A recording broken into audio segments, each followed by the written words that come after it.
Arestado sa Muntinlupa ang isang komadrona o midwife na nagtangka umano magbenta ng bagong silang na sanggol.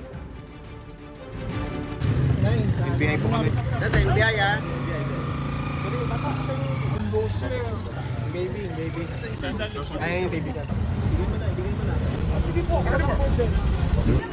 Nagkasa ng entrapment operation ng National Bureau of Investigation o NBI matapos malaman na nag-post sa Facebook ang komadrona na iniaalok ang sanggol sa halagang 25,000 pesos.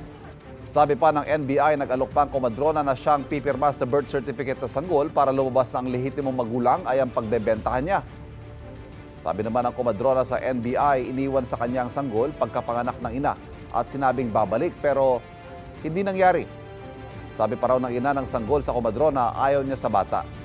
Wala rin daw siyang planong ibenta ang sanggol at naghahanap lang daw ng mag-aampon. Hinahanap ng NBI ang nanay ng sanggol at posibleng makasuhan ng pag-abandona sa kanyang anak.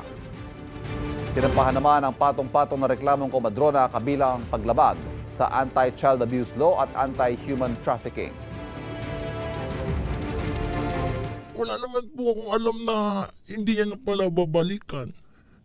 Kaso po yung mga ginastos ko, need ko na po talaga dahil wala naman po akong ibang kinukuha ng income. Ginastos ko po talaga yung sa bata, yung kinukuha ko. Wala pong bata ang dapat mawalay sa kanyang mga magulang at pamilya. Karapatan po ng bawat bata ang mahalin at lumaki sa kanyang kaanak. Lalong-lalo na po na hindi po kasalanan ng bata na siya ay ipanganak sa kahirapan. Kapuso, para laging una ka sa mga balita, bisitahin at mag-subscribe sa GMA Integrated News sa YouTube. Sa mga kapuso abroad, samahan niyo kami sa GMA Pinoy TV at sa www.gmanews.tv.